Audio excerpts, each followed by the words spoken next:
bring to you greetings from the Government of India, and this particular session is on a very important session, considering that for what we are going through the transition phase of the FP 2020 bandwagon. So the family planning in India. So that's the title of this particular session during FP 2020. What has been the progress and the lessons for the FP 2030? Over here, I'll just make some initial remarks to kick off the discussion, and then we will go to my co-panelists if they want to put in something here, or they wait for their turn later on at the end of the presentation. That is something, the independence I'm going to give to my co-panelist. Dr. Shubroto is from the USAID, and Priya is from the Gates Foundation. So we welcome all the participants and the presenters to this special session on this particular topic. And I must say that having been part of this FP 2020 bandwagon has been a very enriching experience. And this, to be frank, the last 9 years have been quite, what should I say, quite not very, very challenging, as well as very, very satisfying, because of the work that we have done in our country and the giant steps that we have taken in the family planning arena.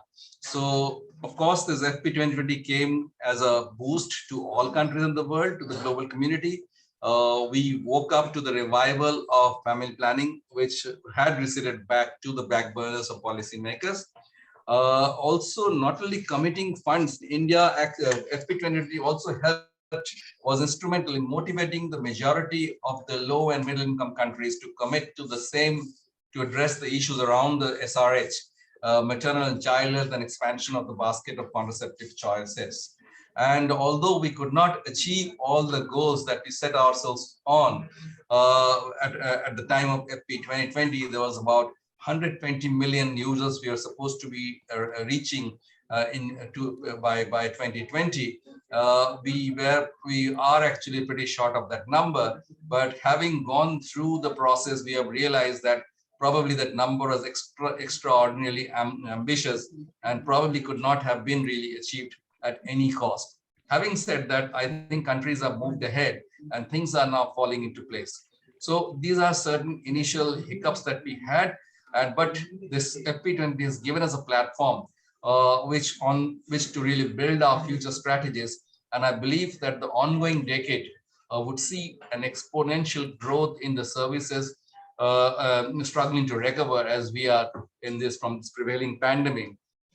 Now that we are in the transition mode, and this particular transition oversight group, of which I happen to be a member, is actually going to have its last meeting tomorrow evening, India time, tomorrow late evening to be precise. So that has also been a very good experience over the last 7 to 8 months when we have been part of this transition oversight group. How do we transition from FP 2020 to FP 2030, tying in finances and then all the structure, because there is a change of structure now. We are not calling it a reference group, we are calling a governing board. And then we have the executive director, new executive director coming in place. So all those things have happened over the last few months. And now there's selection of hubs going on in Africa, Asia region, as well as Latin America coming forward. So all those things are things in motion, things in place, and maybe we will be able to tie it up within this particular month, or a month at least, or to probably the January of next year. So we will be in a better place and shape for us to have this 2030 going in forward. Having said that, what all have India achieved? That is something we probably need in a very few bullet points. I'd like to capture what all things that we have been able to do. We did actually, first of all, commit a lot of money. $2 billion we committed to start with, and we increased it to $3 billion in 2017 when on the anniversary of the 5th anniversary of 2020. And we were able to introduce a flurry of methods, in terms of new contraceptives, whether it's injectable contraceptives or oral contraceptives. Those were the great gains. And together with that, we launched the Mission Parivar Vikas, which is a one-of-a-kind sort of a scheme we launched for a high fertility district across the country, around 146 of those. And you'll be glad to hear that we have recently, in the course of last month, have extended it to the northeastern states, where the maternal mortality continues to be a concern, as well as to the rest of the districts of the existing states. That has been a gain. And the injectable that we did, the introduction in our country, not just in the private sector, we introduced in the government sector, and we have done tremendously well. So initially we didn't have as many numbers, but now we are 1.6 million injectables we are doing on a monthly basis. Then also about the postpartum IUCDs, the postpartum contraception is one area where we work very hard. There also we got a lot of dividend, and specifically the postpartum IUCD, on which we have become a world beater, to say, and we are actually doing around 2.6 million PPIUCDs in the country every month. So that is also a very, very satisfying sort of achievement. And we are really also programming for zero and low parity women. And also the recent NFHS data which has come up with NFHS 5 has given us stupendous figures, and we are very, very pleased to see where we are going. And we really need to build on where we want to take it further. There are certain agencies who do the research. For example, RASTA is one such research agency, coordinated by the POP Council, which is a research and analysis for scientific transformation and advancement. That has also helped us to do the analysis. So we have our foot on the ground, our people who are doing the analysis. And we believe one area where we may not have done as much, and we would want to really put more money on that and time on that, is the adolescent fertility and the adolescent contraception and the teenage marriage. The data that we have got from the NFHS 5, we have got improvements on all this, but I would fall shy of saying that they have been excellent improvements. No, that has been not the case. We have had a decline of 2 to 3 points. Whether it is for adolescent fertility is only 1 point down, teenage marriage is down only by 3 points. So those are the areas where we really look to put our money on, as well as the commitment of the government to really take care of the contraceptive need of the adolescent population in the country. And this is something that we are going forward with. So in short, I've just told you the highlights of the FP2020 program. Having said that, now that this particular panel is on the FP2020, I believe now it's time for me to move, and I can now request my colleague, Dr. Subrata Mandal from USAID, to introduce the panelists to all the participants over here. Over to you, Subrata. Thank you very much, Dr. Sikdar. So I'm Subrata Mandal from USAID India office. Just before introducing the, 4 panelists, just a few things that each panelist can take around 8 minutes to present. And then those who are participants over here can put their question in the chat, although we intend to do some Q&A session at the end. But if you have any question in between, you just put in the chat so that we can go through quickly if our time permits. So without wasting any time, so let me introduce our first presenter, Dr. Rajiv Acharya. Rajiv Acharya is from Population Council. So he will be presenting data from and findings from National Family Health Survey 5, as you know, and also he will talk about previous surveys to show the trend and findings from there. But as you know that NFHS 5 data, unit level data is not available. So we have only district level fact sheets. So based on that, with that limitation, so we will try to make as much as possible to show the what is been the journey from previous years till now, and then how we are making progress in family planning. So over to you, Dr. Rajiv Acharya. Thank you, Subrata. Let me share my. If you have to allow me to share my screen.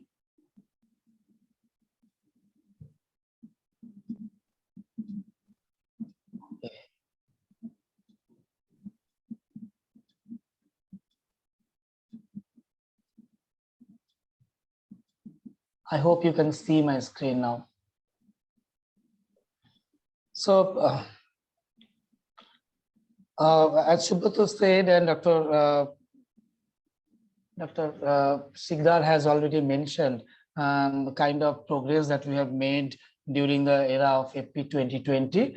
I'm trying to give you some insights from NFHS 5 state level fact sheet, not even district level fact sheets, state level fact sheets, and kind of looking at the achievements that we have made so far. So I use the data from 36 states and UTs. The indicators of fertility and family planning are used in this presentation, TFR, and then contraceptive prevalence rate, modern contraceptive prevalence rate, unmet need and met demand for family planning. We also use the previous rounds of survey from 2005-6 and 2015-16, that is round 3 and 4. The first good news is a sharp decline in fertility level. If you can see on the screen, there are on the left hand side you have NFHS 4, the right hand side you have NFHS 5, and there is a line of TFR 2.1, and you will see only 5 out of 36 states have now TFR over 2.1, that is the replacement level that we all know. And in only the 2 states, UP, Bihar and Meghalaya, which are TFR more than 2.5. So other 3 states are between 2.1 and 2.5. So other 31 states are below replacement level. The 11 states have TFR very low. That means 1.6 or below. And that includes Goa, Jammu Kashmir, Delhi, Punjab, and West Bengal. And very strange is that Sikkim, which has lowest TFR of 1.0. I'm saying strange because with this level of TFR is going to be very much concern for people, you know. And so when we are talking about increasing our contraceptive prevalence rate and all effort to reduce family size and increase our decrease our fertility level in other states, some states where very low fertility require program attention too. That's first thing. There were some hard goals for us to achieve and where we are. First goal was by 2020, the increase in MCPS should be to 54.3%.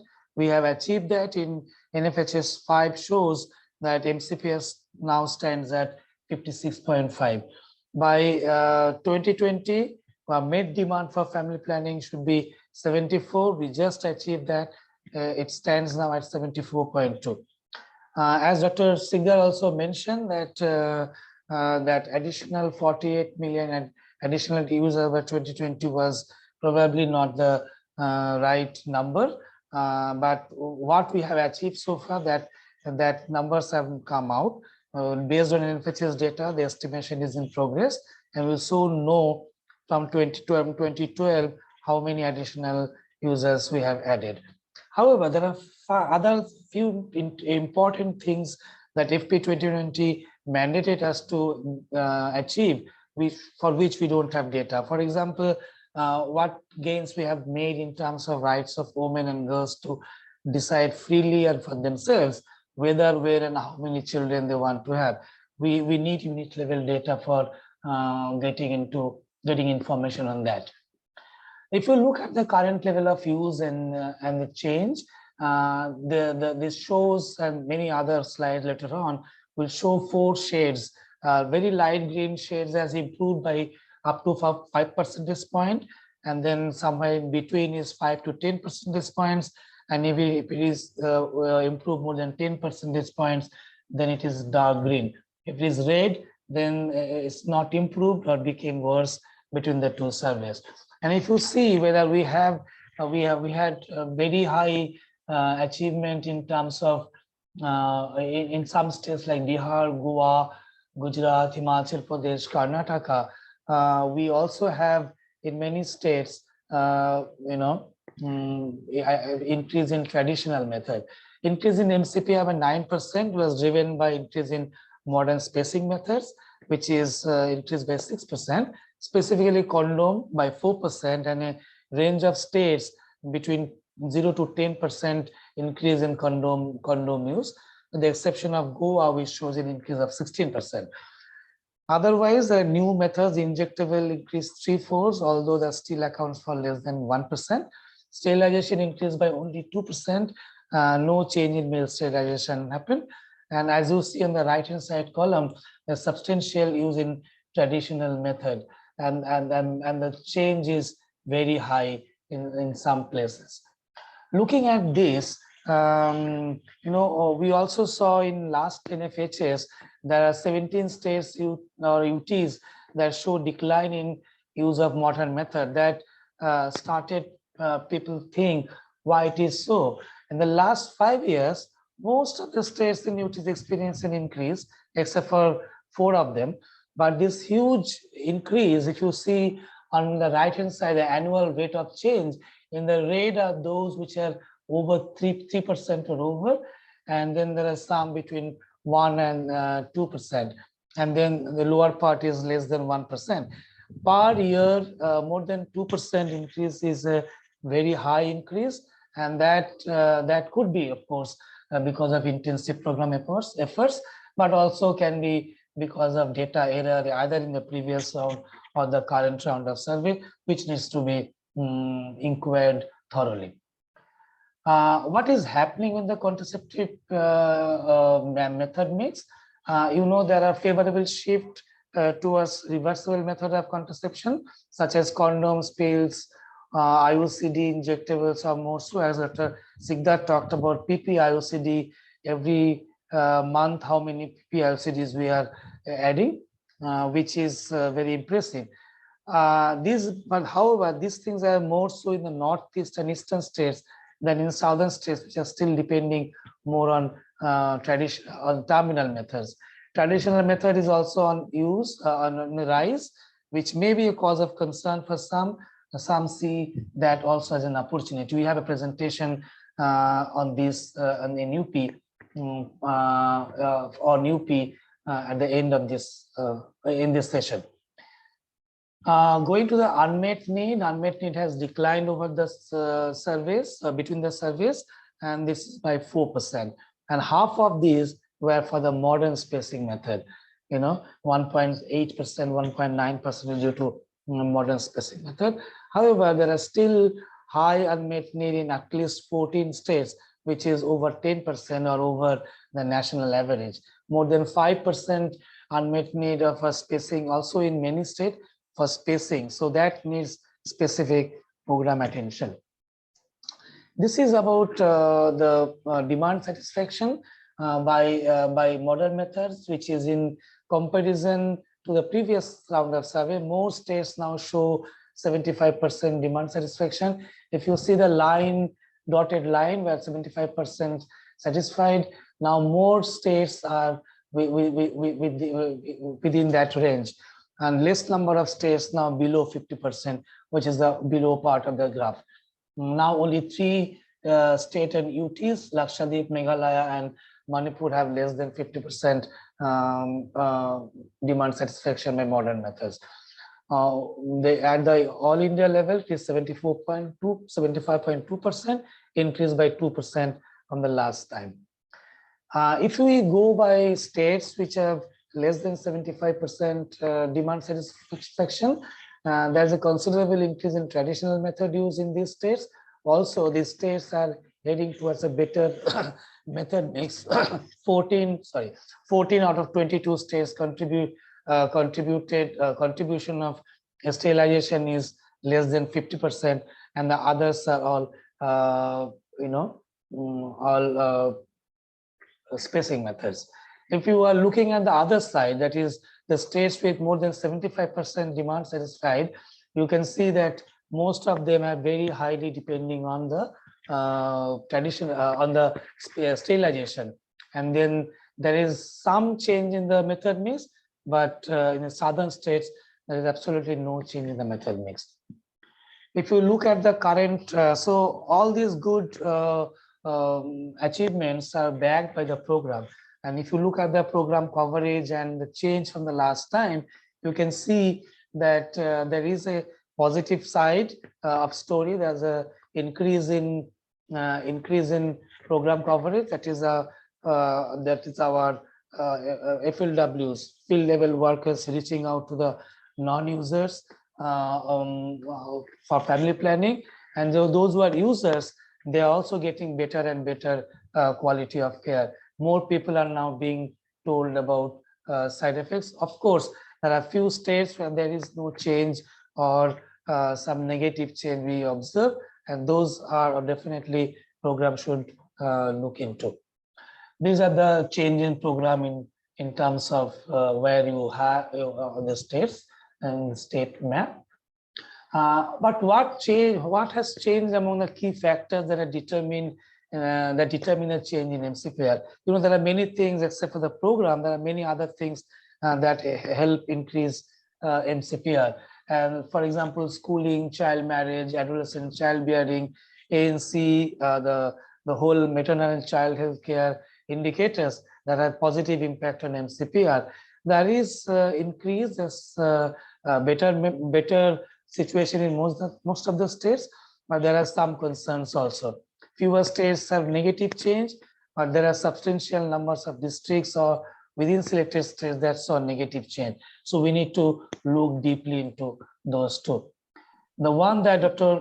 Sikdar mentioned was the teenage pregnancy is also a cause of concern, although there has been a reduction in teenage pregnancies in most of the states over time. States such as Tripura, West Bengal, Andhra Pradesh, Jharkhand, Assam, Bihar, Arunachal Pradesh, they still have more than 10% teenage pregnancies reporting. So it calls for increased focus on adolescents and their needs. So the key messages from this presentation is change in the contraceptive method used from NFHS 4 to 5 has been very large in some of the states and UTs. Both comments the program efforts as well as raises questions on the quality of data that needs to be checked. Total fertility rate is already less than 2.1 in the country and in 31 states and UTs, and this is an expected achievement. However, we need to focus more on the remaining states. Also, very low fertility in some of the states may be a cause of concern, and program should now start addressing those. There is an increase in the use of modern method of contraception. For example, new method of contraception, for example, injectables, although that which indicates that there is more choice for women in India now than before. So we need to increase focus in expanding method choice. Traditional method use also increase. That points to a possibly high discontinuation of certain method of contraception. However, it is possible to use this opportunity for motivating couples to use modern spacing methods. Finally, overall status probably looks very green, but we need to go deeper in the local level, and the focus on the local level is absolutely necessary. These are the acknowledgements from my side, my colleagues and the funding organizations. Thank you. Thank you very much. Thank you, Dr. Rajiv. So without wasting time, I will request start sharing your presentation. So Anjali Sharma is master student at IIPS and also intern in this Rasta initiative what Dr. Sikdar has talked about. So she will be presenting comparative analysis of contraceptive use in Punjab and Manipur. So it's trying to explore women's education and empowerment. So what are the factors? So back to you, Anjali.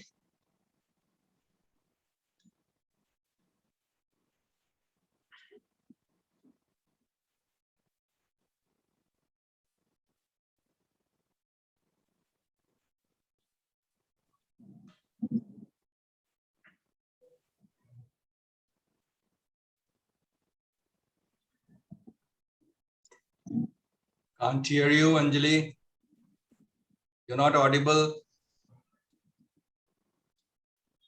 This is a video playing, Dr. Sikdar. Well, we can't hear the video also. Because I could see her on the corner and she was speaking, so I thought I couldn't hear her. So can tech team help us? Hello everyone, I'm Anjali. Yeah. And Yeah, you go all ahead. must have already understood that this session is about family planning in India, the efforts made in FP 2020, and the lessons to be learned for FP 2030. So I'm going to present my paper where I have compared two contrasting states of India and looked beyond women's education and empowerment to explain the contraceptive views. My one state is Punjab, which is a northwestern state of India, as we can see in the given map. And the other state is Manipur, which is a small hilly northeastern state of India. Both the state differs a lot in terms of socio-economic, cultural, and historical background. Punjab is largely considered as a patriarchal society as compared to Manipur, where numerous patriarchal communities live. In terms of socioeconomic determinants and demographic indicators, it can be seen that Manipur has much better sex ratio, child sex ratio, infant mortality rate, under 5 mortality rate as compared to Punjab. On the other hand, based on the economic indicator, Punjab is performing much better as compared to Manipur. There is only 8.3% population living below poverty line in Punjab, whereas it is 36.9% in Manipur. But when we look at total fertility rate, the similar difference can be seen in both the states. Punjab has already achieved the below replacement level fertility with 1.6 TFR. On the other hand, Manipur is lagging far behind with 2.6%, 2.6 TFR. Similar difference between the two states can be seen in terms of contraceptive use, as Punjab is the highest contraceptive use among all the states of India. On the other hand, Manipur has the lowest contraceptive use. India's vision of family planning was to ensure 75% of demand for contraceptives to be satisfied with modern methods by 2020. But as we have already seen that there is a lot of regional variation between the two states in terms of total fertility rate, the similar pattern can be seen across all the states of India in terms of contraceptive use. Less than 1/4 of currently married women in the state of Manipur use any contraceptive method, which comprises only 25% women of the state. Compared to this, Punjab has 76% of its women who uses any contraceptive methods. And for modern contraceptive methods, it is 68% in 2015 to 16. So Punjab is very close to the FP vision targets of 2020. On the other hand, Manipur is lagging far behind. Then when I studied the literature, it can be seen n number of literature explaining that women's education and women's empowerment improves the status of women within and outside family and increases their use to family planning services. Also, improved status of women increases their economic opportunity, which leads to higher decision-making power and higher control over contraceptive use and higher spousal communication on family planning. But despite these evidences of firm association between contraceptive use with women education and empowerment, it does not explain the difference between the two states of India, that is Punjab and Manipur. So the question emerges, if women's education and empowerment determine the use of contraceptive, then why Manipur is having much lower contraceptive use than Punjab? But I first conducted a literature review to understand the existing indicators and determinants of contraceptive use across India and outside. Further, I took the National Family Health Survey data of 2015 to 2016 to conduct a univariate analysis and bivariate analysis to understand the association between modern contraceptive prevalence rate with background characteristics.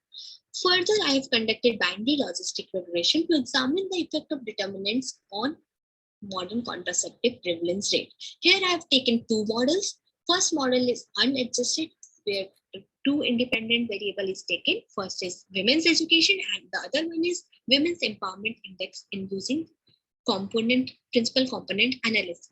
Further, in the second module, I have adjusted it for the other background characteristics.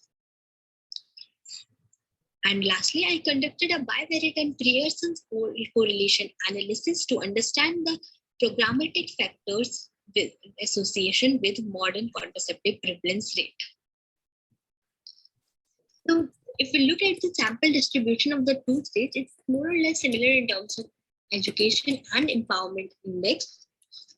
But if we look at the mean age at marriage, it is higher in Manipur as compared to Punjab.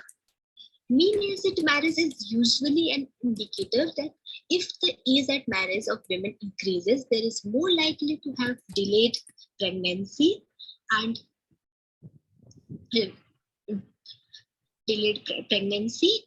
better condition of total fertility rate. But the findings are quite contradictory with this. Further, the birth interval is higher in Manipur as compared to Punjab. The percentage of women who desire for children is higher in Manipur, and the migration status is more or less similar in both the states.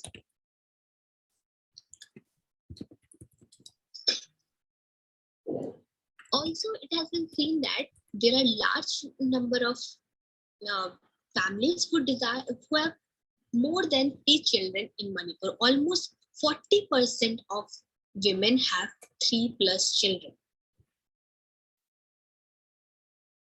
So, but on the other hand, the unmet need for contraceptive is 5 times higher in Manipur than Punjab. So the question emerges, if the unmet need for contraceptive, that the women doesn't want any more children despite being sexually active, then why Manipuri women have so many children? The answer lies in the contraceptive use, and why the contraceptive use is lower in Manipur is still a question which we will explore in the further study. When adult-adjusted effect of women's education and empowerment is seen with modern contraceptive prevalence rate, it has been found that with the increasing level of education, the modern contraceptive prevalence rate decreases in both the states, and with increasing level of women empowerment, the modern contraceptive prevalence rate increases. The association between women's education and modern contraceptive prevalence rate can be seen in such a way that if the women is getting more educated, they will be having more knowledge about the sexual intercourse, family planning methods, safe pregnancies, and there will be delayed marriage on account of their education. So this result in lower contraceptive use as they doesn't require it. They plan it and have children. But the gap between the two states, Punjab and Manipur, in terms of modern contraceptive prevalence rate is completely visible in the given graphs. When it has been adjusted for the other factors, it has been seen that the similar trend is shown for education and empowerment in both the states. And as the age increases and reaches to 25 to 34 years, women are more likely to use contraceptive in both the states. Also, women with 2 children are more likely to use modern contraceptive methods in Punjab as compared to Manipur. The husband's migration status is also influencing the modern contraceptive use, as those who are living with husband have higher modern contraceptive use in both the states. Further, I have analyzed the family planning program indicator effect on modern contraceptive prevalence. This is the essence of the whole study, that the family planning program indicators are quite poor in Manipur as compared to Punjab, when the socio-economic determinants are quite similar in like women's education and empowerment. Method information index is the indicator used to made to understand the family planning 2020 in like women's education and empowerment. Method Information Index is the indicator used to made to understand the Family Planning 2020. And in this indicator, 3 questions are asked to the client. Firstly, do they use any other method? Have they ever told about any method? Have they ever told about the side effects of the method? Have they ever told about what needs to be done when there will be side effects? So the Method Information Index is just 20% in Manipur, and it is lower than Punjab. Similarly, health worker outreach for family planning is just 12.9% in Manipur. Knowledge about source and method is 64%, and there are 26.2% of Manipuri women who have never received any family planning message. The prime reason for the non-use of contraceptive, as reported by them, is any opposition, either from their husband, family members, or the community, and the other is health-related reasons. Further, when the availability of health facilities has been looked up, it has been found that the public health centers facility ready for at least one clinical method is just 10.8% in Manipur, whereas it is 50.3% in Punjab. So, from the given analysis, it can be clearly seen that Punjab and Manipur differ starkly in terms of modern contraceptive prevalence rate, and women empowerment and women education is quite similar in both the state and its influence on modern contraceptive prevalence rate.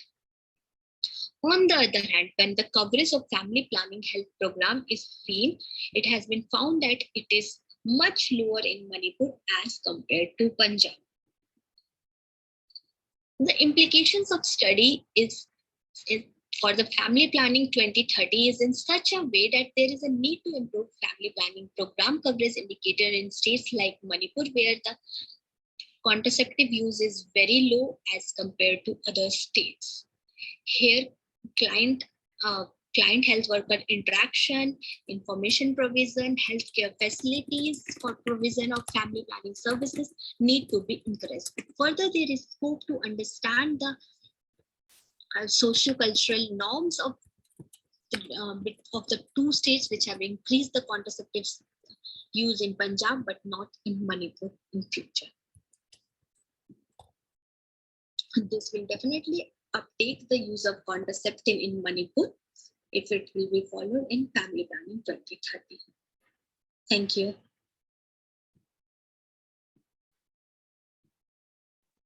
Thank you very much.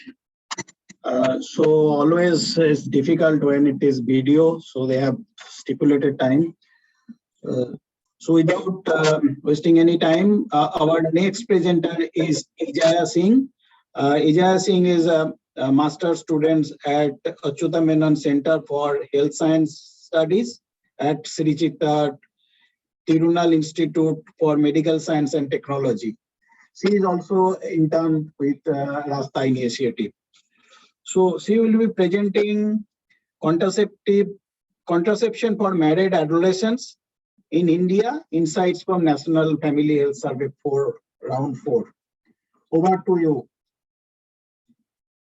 Ijaya.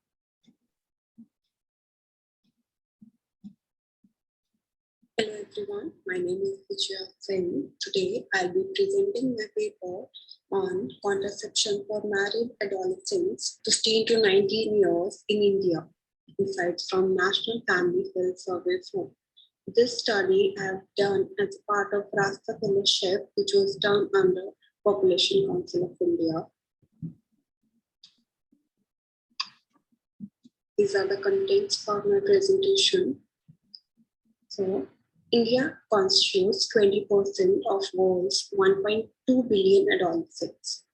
Of these, at least 1.5 million girls will get married each year before they turn 18 years old.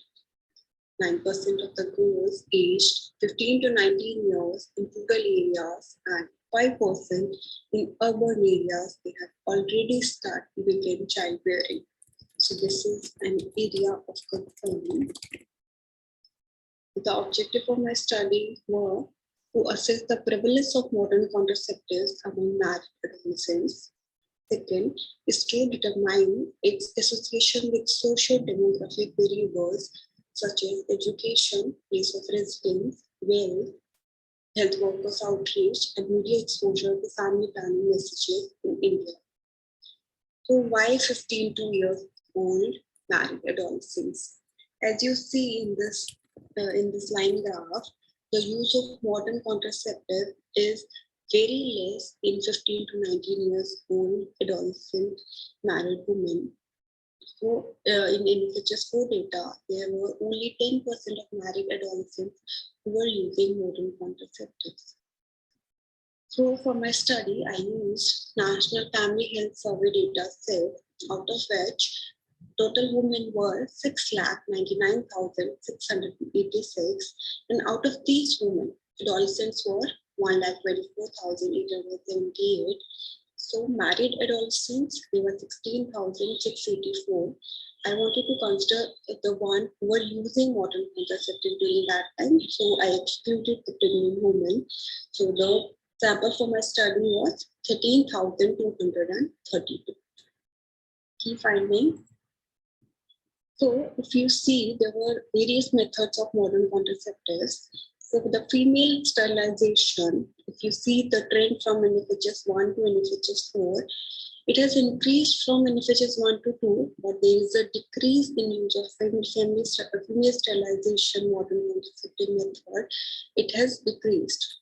And if you look after intrauterine devices, it has increased from NFHS3 to 4. But mainly the use in married adolescents were pills, condoms, and majorly it is traditional methods. And in this line graph, if you see the trend from 1 to 4, there is an increase in modern contraceptives. But overall, there is not much use of modern contraceptives, but it has increased from 4% to 10%. So if you look after the association of modern contraceptive usage and selected socio-demographic factors, with increase in education, there is an increase in use of modern contraceptives. At place of residence, there is more use of modern contraceptives in urban areas as compared to rural areas. And if you look after wealth index, with increase in wealth, there is an increase in modern contraceptives. In religion, there is less use of modern contraceptives in Hindu religion as compared to other religions, adolescent women.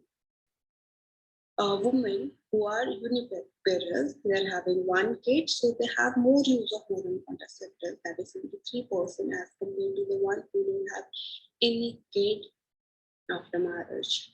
And media exposure to family planning messages, if there is an exposure to these messages, the use is more.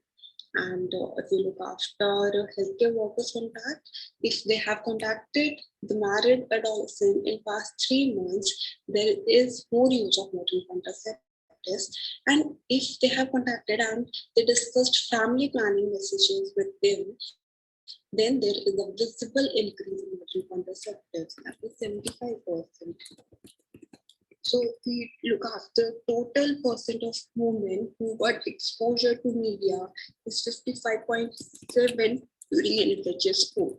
So there is an increase from NFHS3 to 4.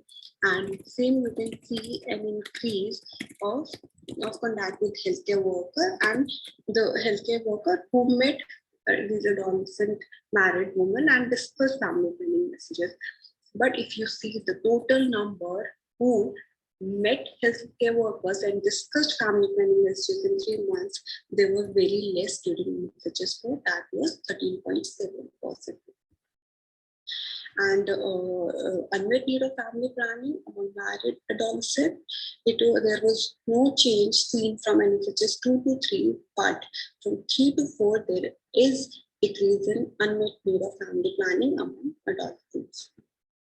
So all the results, they suggest that being uneducated poor, residing in rural areas, and having no children decrease the likelihood of using modern contraceptives among adolescents.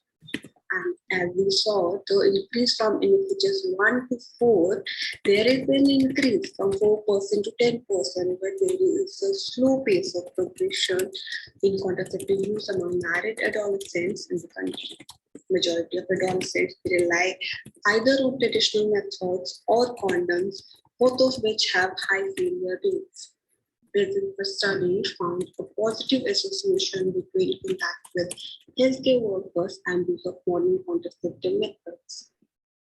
So the recommendation that came out from the study are low rate of contact with healthcare workers necessitates close monitoring of ongoing family planning programs, interventions to increase awareness among adolescents about the range of available methods and reducing their misconception regarding method-related side effects are needed. Quality of family planning services and counseling should also be assessed regularly, as quality of care is an essential predictor for use of family planning services. Interventions should focus at different levels, that is one, health system, community, as well as adolescents in delaying childbirth and acceptance of contraceptives among adolescents. Local community representatives should also be engaged with adolescents and youth to address their mistrust in contraceptive use. Thank you. Thank you, Vijaya. Thank you very much. Okay, our next presenter is Ravi Prakash. So sorry, Ravi, I have requested Ravi to present in person because his video was little longer. So I'm sorry for that. So Ravi is from India Health Action Trust, and he will be presenting increasing use of traditional method in Uttar Pradesh in India, implication for future programming. So over to you, Ravi. Yeah, thank you, Dr. Subrato, and I hope I'm audible. Yes, please. Yeah. Go ahead. Yeah. So, thank you everyone for joining this session, and I will be discussing about the traditional method used in Uttar Pradesh, and this is the findings from one of the survey that was recently conducted. I'm Ravi from the University of Manitoba and India Health Action Trust, working in UP.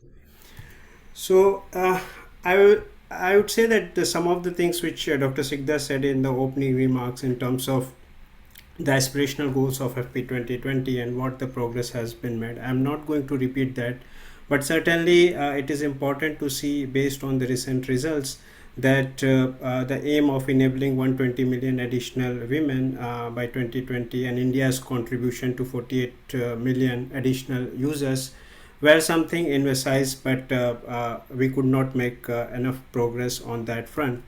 And thereby there has been a change or shift in the targets, wherein rather than tracking the additional users, the focus was on achieving MCPR goals and unmet need. What we see, as Rajiv also mentioned in his presentation, that India has already achieved these two targets, but I am primarily focusing here on the MCPR, because if we see that the largest contribution is by sterilization. And again, a similar analysis was presented by him, where we see, though this is the only states where we are seeing an increase in the traditional method, and the focus here is on traditional method, that despite the fact that MCPR is increasing and we have a very marginal or less increase in the other spacing methods like injectables and oral pills. What has been increasing is the condom use, definitely. Sterilization remains stagnant in some of the places, but also recorded increase. But we see a great increase in the traditional method users, and that's what is the area of inquiry here, that what is happening in these states. So I am using the data from the Uttar Pradesh, where recently survey was conducted to understand how the progress has been in terms of family planning program, the coverage and other quality indicators. These survey were comparable with NFHS, and also not only the women centric, but it was also covering the facility and the community platform, so far as understanding the reasons and are concerned. So now the sample size is quite big, like is 12,200 currently married women in the reproductive age group. We have also interviewed ashas from the PSUs which was selected, and also the PHC and above facility, to understand the facility readiness and some of the indicators relating to this quality of services provided in those facilities. What we are focusing here is that what is the progress so far as family planning program is concerned in UP. Why, like whether the UP is witnessing again an increase in the traditional method, because when this study was conducted, that time the UP results were not available. Even the data collection in UP had not happened. So what is the level of that, and also understanding some of the deep dive understanding about this method, because those informations are not available largely in the national surveys. So if we see the progress, like this survey showed that the current the contraceptive prevalence rate CPR increased from 19% to 57% or 58% over the period of from NFHS 1 to now, and there has been a steady growth in the MCPR also, though these levels are a little bit lower than what we got into from NFHS, which says 62% CPR and 45% MCPR. But if you see the method mix trend, so that remains same as the NFHS, and we found here that while in UP sterilization remained constant, but there is an increase in the condom uses and a much more significant increase in the traditional method. We also tried to see the geographic heterogeneity, and I saw that one of the comments from Dr. Visari also, that we need to look into how the different geographies are moving in different type of contraceptive uses and why.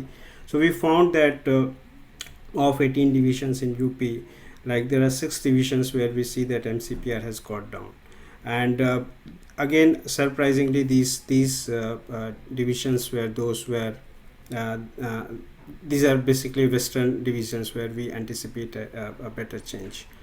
If we see then what is happening in there, so thereby we clearly see in UP there are patterns in terms of how women are preferring different methods. So for example, if you see the traditional method, those are being kind of much reported by in the eastern or basically the Tarai regions and also many of the western regions, and that is also a reflection of that what we are getting on the MCPR decline. But we have the Bundelkhand where the sterilization is predominant, and again there has been a remarkable or very good increase in the other modern contraceptive in the eastern region. So definitely the UP, considering its socio-cultural context and also looking into the diversity in the geography, the different geographies are behaving differently in terms of contraceptive use, and we have done the analysis, though it is not part of this presentation, but we understand that why these geographies are different in different method. Is it a availability issue, is it a quality issue, access issue, or something else is kind of women's own characteristics in terms of their fertility preferences and other things are kind of working there. If we look into the understanding traditional method in detail, so what we are seeing is that 70% of the current traditional method users never used any modern method. So many of them, or a large proportion, are continuing with this method. And if we also see that among those who have the first method was the traditional method, and we see that 80% of them are again continuing.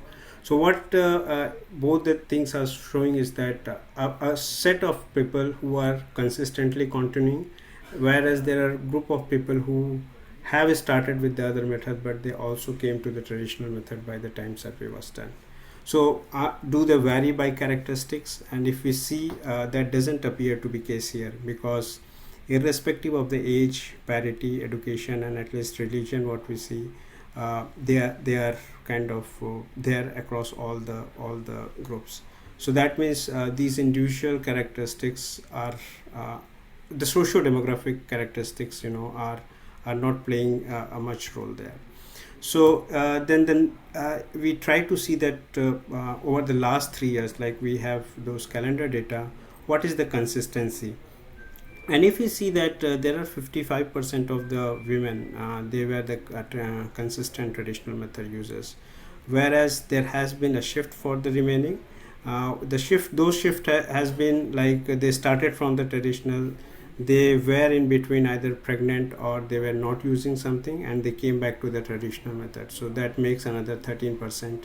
Some of them have shifted to the non-users, and the others are those who either had pregnancy or they started using other modern spacing method. So we have again reasons for why or who are the women who have started with say traditional method and now shifted to the modern method, versus those who started with modern method and now shifted to the traditional method. So those analyses are underway, but we see a pretty continuum of traditional method users over the period of time. So we wanted to understand why what is their future intention, and why they are using to continue that. So for example, of those women who are currently using traditional method, we see around 80% were those who want to continue with the current method, whereas there are around 20% who want to switch or who are undecided. So I think this is the geography, this is the pocket, or this is the potential group which can be targeted for the intervention. But again, if we see that why these 80% want to continue, a large proportion of them are saying there's no side effect, that is easy to use, no cost, and then it has been effective in preventing future birth also. So that means at least these 29% of them are those who are trying this method since past many years, and it is working for them.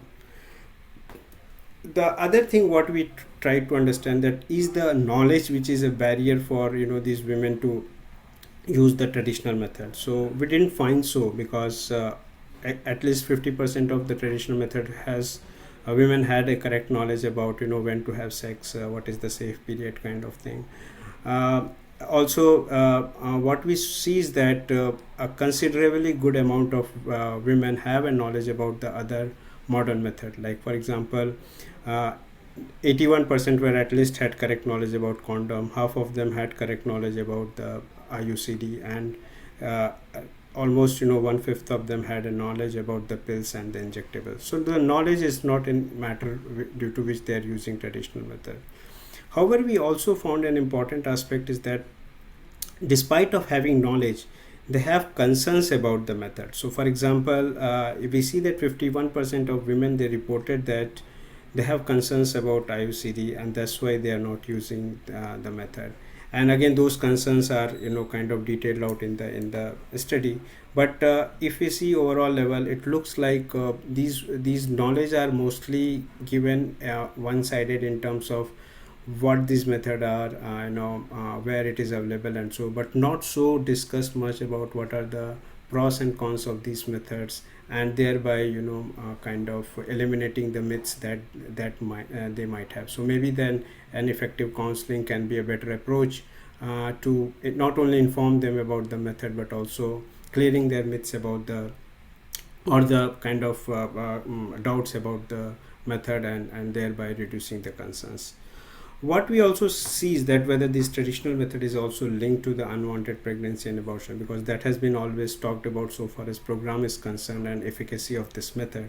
So in the survey, we found that 6% currently married women were pregnant, and 30% of the current pregnancy were unwanted. So this is coming from the calendar data. Like in the last 3 years, they reported that the pregnancy was unwanted. And if we categorize this among the group of women who are currently using modern method or traditional method, or not using any method, we see relatively higher proportion of them were those who were using traditional method compared to the modern method. But of course, as we expect, those who are not using any method had the highest unwanted pregnancy.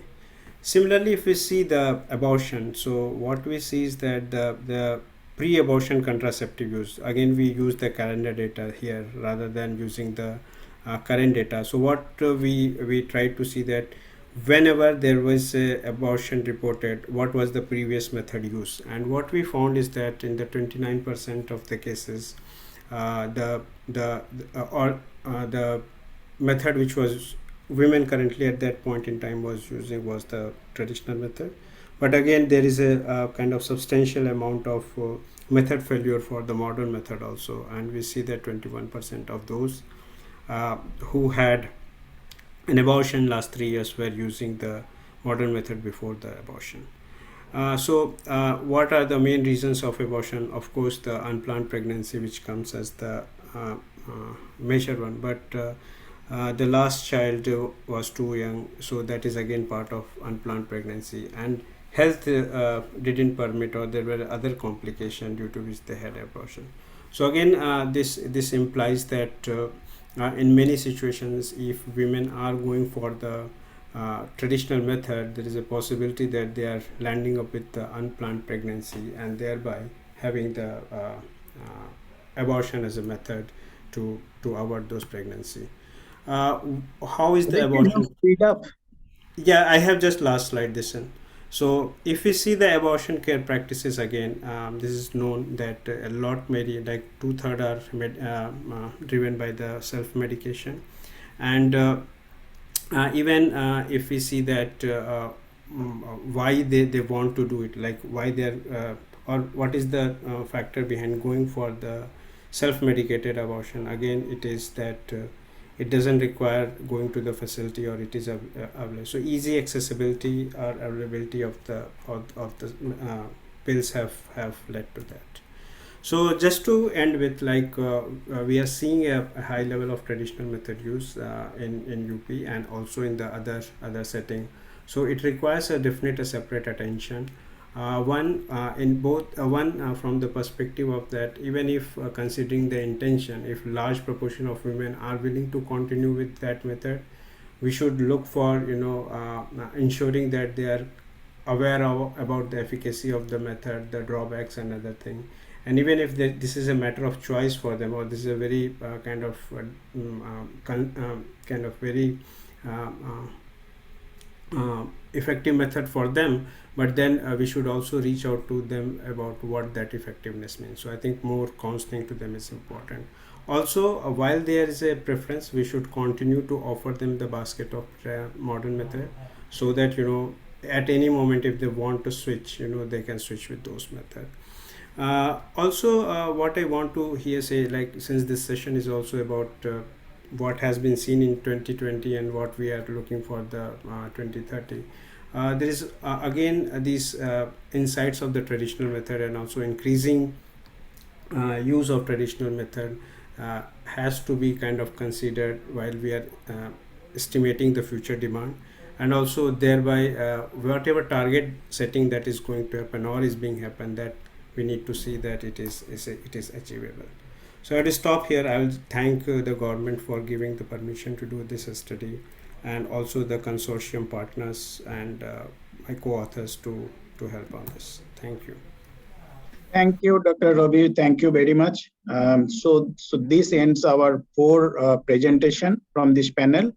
Now I will request Dr. Priya Nanda from Bill and Melinda Gates Foundation to share her thoughts. Over to you, Priya.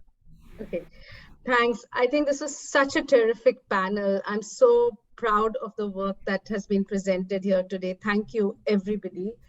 I'm going to start with my comments. I know time is limited, Shubhrata, so I'll try and be brief. I won't go in the order in which they were presented, so go from the specific to the highest level. Firstly, really, really interesting, important insights for our programs and policies that are also very relevant globally. So I think we especially, I echo Dr. Visaria's comment to Ravi, really interesting analysis on unpacking traditional method use. We've been part of the FP2020 consortium that is that IHAT is part of, and we've been witness to some of this analysis early on and feel very excited about it. So just very importantly, I think the area about adolescent pregnancy, which is even Dr. Sigler brought up, right? It's obviously what has been shown is low efficacy, low agency amongst young people, not being able to have enough information to navigate their fertility decisions as they get into marriage. So I think what's coming up is what the data doesn't show, but we have from the Udaya data in UP and Bihar, that low agency and efficacy and low information capital proximal to marriage amongst young and boys, that disadvantage carries into marriage. So those adolescents who had the advantage of information in schooling or through peers or through outreach workers were able to manage their fertility better. So that analysis she is not able to show, but she could have had she looked at Udaya data, which is open. So, and also, so it's really important for the program to say, we are finding that the effect of having information proximal to marriage, before marriage, that advantage carries into marriage for adolescents in terms of controlling the childbearing behavior. We know that the effect of norms is massive, which an individual cannot circumvent alone. And that's where the program does come into play. But I still feel it, even her presentation shows that the individual efficacy and agency does matter. So I think there is something here about us reviving discussions around how does a health worker may not be able to reach a young person in all her settings around sex and fertility education, but the school is a really important platform that allows us to do that. So I think had she done some analysis of non-users as well, it would have been interesting, because she only chose to look at users. It would have been interesting to see how a non-user is distinctly different from users.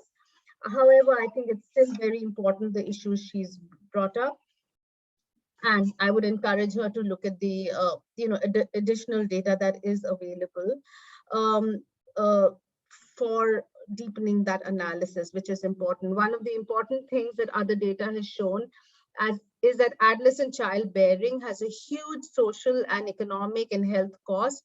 The data shows 1 in 4 pregnancies have 1 in 4 adolescents who are pregnant in their teenage years face a pregnancy loss. So that I think has huge impact from the health system and a personal individual perspective. So I think that we can also build some interesting analysis there. In terms of the Punjab and Manipur, very interesting analysis. Dr. Visaria also talked about the geographical inequities and heterogeneity. Anjali has responded that she does that cultural differences in context matters, and sometimes our data doesn't have enough information. But I like the fact that she used the DLHS, there's also HMIS available to use blended data sources to get to some of these demand supply issues and try and unpack these contextual geographical differences. I like the fact that she used to these 2 states, pegged them on women's empowerment, and then compared what we are seeing on MCPR. And I think it's even if the data analysis is not perfect because of limitations, it's a very interesting idea that you've done. So I congratulate you on that. It's telling us something really important, isn't it? That there is huge disadvantage that women in Manipur may be facing because they don't have availability. And that's primary, like it's your AAQ. So your first A has to be met before you even get to the Q, right? So you have to have availability, you have to have effective access and quality. We do know that from all other works, the framework. So I think, however, I don't want to overinterpret that analysis. There are things that we don't know, which I agree with Anjali, more contextual studies would be important. For example, why are we seeing a negative effect of education in Punjab on youth, which to me is very counterintuitive. So you didn't really unpack that. You could unpack that more. Second, it's not that knowledge of methods is poor in Manipur. So is it really only an availability, or is there something about the social norm around fertility which hasn't been captured? Had data been available and you had been able to capture, you could have explained that more. Because there's a certain maturity around fertility regulation in Punjab, and maybe this state hasn't had that. So, also we have to go back. I think it would be interesting to look at how the policies in the states, population policies and family planning programs in the two states have shaped over time. So we know from Punjab that the health outreach workers' role in Punjab has been very important in driving spacing. We've seen that even in previous surveys. So we don't have that information that you have been able to compare for the two states. The historical policy discourse, and again, we have some of the stalwarts in the audience today who've really done some of this work for us and taught us how you have to look at policy from very, very multiple lenses and historicity. So I would also make that pitch. Now, going to Rajiv and Ravi's very, very interesting presentations. Well, thank you. I think this is the way forward, as colleagues have said. Ravi's presentation is fascinating because it's telling us something about traditional method use that we haven't fully grappled and understood. And because our data is so strikingly showing this use as such a big composite aspect of CPR, it is forcing us to engage with traditional method users like we have not before, especially from a state in UP. And I think there are two things happening in traditional method use, and I don't know where where it'll land. One is, as spacing behavior is getting to be a new norm in states which previously we did not have history of using modern methods for spacing, maybe women are negotiating discontinuation, continuation, back switching methods in between using traditional method. And we see from Ravi's presentation that maybe a fourth of the traditional method users. He shows us like at least 60 or 70% are actually entrenched traditional method users. That could change over time. But right now, he is showing that there is a large percentage of women who are consistent. They were using traditional or they've gone from non-use to traditional method use. So the second then question is there agency here that we don't know? And we had a discussion last week about this. Is this elective? Are women choosing?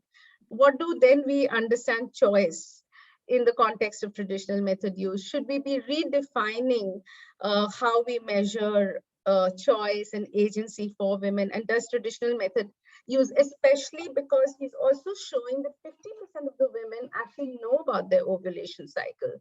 So at least 50% of the consistent traditional method users may be exhibiting agency. It's a question I ask. I don't know. Again, we should be doing qualitative studies to know that. So I think for me, this study is very important. We have to watch out for the traditional method space as between now and next surveys, what's happening, which brings me to Rajiv's presentation, which I think again was very, very interesting. Thank you. And I know the team will do deeper work as soon as more data is available. But I think one of the things I feel is again the same idea about spacing as a new behavior, as it's emerging across states that are showing a change in the method mix. We have to watch what is happening there. In some states where female sterilization was entrenched, there are shifts even in the southern states, you show that. In other states, you're seeing that there is a new behavior that's emerging for spacing. I think what the program needs to do is to figure out how this will be supported so that these gains are not reversed. And I think that's what, for me, is very important in the presentation that you made, is to kind of watch for what's happening for states that haven't reached the 75% demand satisfied, the ones that are even below 50, which is UP, and Bihar is just hovering over 50. But you're also saying that states that are greater than 75% demand satisfied could have a dynamic shift over time. So don't be complacent policy-wise. So I think that's a very important message. I also think your presentation shows gains in one area could be celebrated, but they have to be monitored against losses in other areas. So the increase in childbearing amongst adolescents, which Dr. Sikdar also brought out, and which also I think Ijaya's presentation brought out, is very important. So while we are very, very focused in expanding method mix and watching that space, what we also have to know is what is happening with teenage pregnancy and also the intersectoral convergence that we all know. I think my last point that I wanted to make is that we don't understand norms enough. So our data is very, very silent on what is happening to social norms. It is not captured well. We are testing some measures, gender measures, in the work we are doing with FPMLE consortium. It's far from perfect, but we have to figure out what are the ways that we can have respondents in our surveys discuss how their fertility and changing behavior is being highly regulated or not regulated by key influencers in their lives. So because we're not measuring it, we don't know what is the role those key influencers are playing, and has that shifted? So as we are seeing shifts, is it only a supply side shift, or are we also seeing chinks in the whole space around social norms? So I think the last thing I wanted to say, two last points. One is in this traditional method use, the point I wanted to say to Ravi is, we don't know a lot about what is happening. We don't know frequency of sex. We don't know stigma in reporting around method use. We don't know whether women who are using traditional method use have different configurations in their family and household structures. And are they having highly infrequent sex? We don't know a lot in demographic surveys, which we typically used to know in our HIV kind of studies. So I'm not too sure how we can just one-off interpret the use of traditional method use as just as a contribution to fertility regulation, unless we understand a lot of other things in the family. But I think what your study does profoundly say is that body literacy is important, and women who have the body literacy are still managing to negotiate their fertility with choice, maybe using traditional methods. So thanks, Shubhruto, to give me, and I really want to commend all the 4 speakers, fabulous work. Thank you, Priya. Thank you very much for your in-depth kind of comment on each paper. And I also thank all 4 presenters. And this gives a lot of insights for that when data will be available, unique data will be available, what are the things we really need to look at. And that's why we really look for Rasta 2.0, probably will engage with a lot of other researchers across the country to look at from the regional aspects, bring some cultural aspects from different regions, also to see how things are behaving at different regions and different states. I think with this, Dr. Sikdar, we have only 3-4 minutes.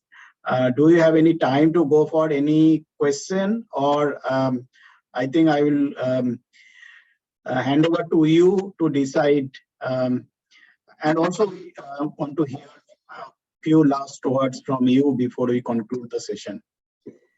So I think, of course, it's a sort of a handicap that we have as far as the time is concerned, because if you open up the questions, then questions will not end. And if you leave out some experts, then it will be disrespect to them not to allow them.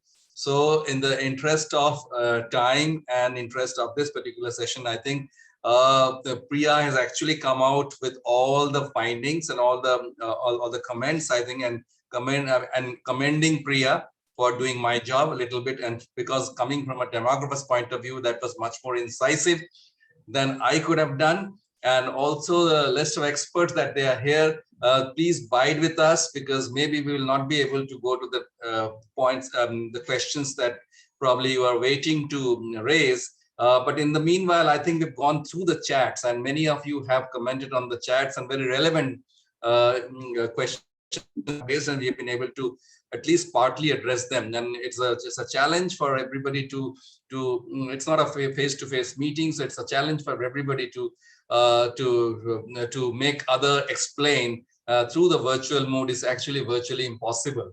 Having said that, I think we are waiting for physical meetings to go ahead in the very short future term. So before and while I summarize, I will also point out to one or two data that has been quoted. Ravi, of course, your report, your study on the traditional method has been very, very vast and exhaustive. Maybe a little bit probably need a little bit much more sort of discussion that what are the areas that one needs to go into. Maybe probably you needed to discuss it more with the program officers who are actually dealing with the program, as well as the district level program officers, because they are at the heart of all it, and they would have given you more insights. Because you mentioned 70% of them have actually used it for the first time, and why have they used it for the first time, and where did they get the information from? So I actually, from the national level, am looking at the increase in traditional method with a lot of opportunity and a lot of hope, because what we have been able to achieve over the last 7 years is that making people aware of family planning. So we have been able to ignite the flame of family planning, so to say, over the last 10 years. And so what is really making people to go and you get the services and get the methods? Only thing what has happened is that maybe they are not empowered enough, or the agency is not there. So since they could not really approach a public health facility, they probably took the easy way out of the traditional methods. But I see this huge increase in traditional method. It's something, the challenge that we have here at the Government of India level, to convert them, a substantial part, to convert them into the modern contraceptive use. And that is what we are looking at it. Another thing is that the modern contraceptive use has gone up by leaps and bounds, by almost 9 points. That's a massive increase. And we have been projecting in track 20 an increase of 0.4% annual for MCPR. And here is a case that in the last 4 years, we have been able to increase to almost 10 times that, at around 4% per year. And that is something music to all program officers. And we believe this is something which we need to maintain. Another thing is about the female sterilization numbers. Although in terms of the data that we are getting out of NFHS 5, it is showing that female sterilization percentage probably has gone up. But that's not the reality. The female sterilization number over the last 10 years have reduced by more than half. So maybe our surveyors are a little bit fatigued, because they take it for granted. Okay, fine, female sterilization, it is there and it is coming down. But the point is going up. But the reality on the ground is totally different. And this is one data which is actually very robust in our system. That is the one thing. Another is the injectable numbers are not getting reflected as much. Again, there's an issue with the surveyors, because they're not used to asking for injectables. Only this is the first time when there's been a massive the performance of injectables across the country, and which I can say with some sort of responsibility is the data is very much by and large reliable. With that background, I think in the next NFHS round of survey, maybe we'll be able to see much more in terms of the injectable. Abortion being used as a method of contraception, we know it's always been there. Only things worries us that it continues to be there. And that is the reason when we have come out with the commitments for the FP2030, what we are talking about is not post-abortion contraception, postpartum contraception. We are talking of post-pregnancy contraception. We need to convert these cases of abortion to actually, because these are all unwanted pregnancies. So we want to see that these particular clients actually move on to some sort of contraception before they go back to their daily life. So that is the reason why in one of our commitments in the FP2030 going forward, we have given post-pregnancy contraception as the byword. Second is continuing to increase the CPR, because we believe that we still have a potential to go for another 4 to 5% increase in CPR, although we are at the top of the S curve, and we know the challenges from here on is much more difficult.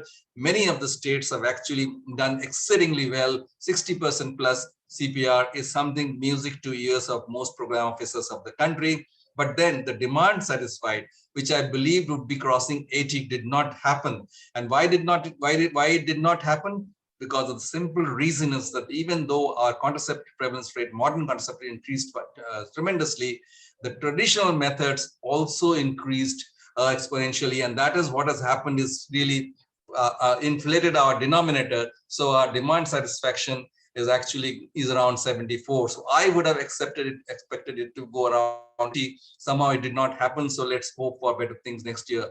Another area where we are really looking into the FP 2030 sort of a commitment is the quality of service. And now you have seen the data in NFHS 5 that the quality indicators have done well. It has not done as much as well on the health worker talking to the client, but it has done exceedingly well on the clients being told about the side effects of contraceptives. And that's a very, very massive boost for us.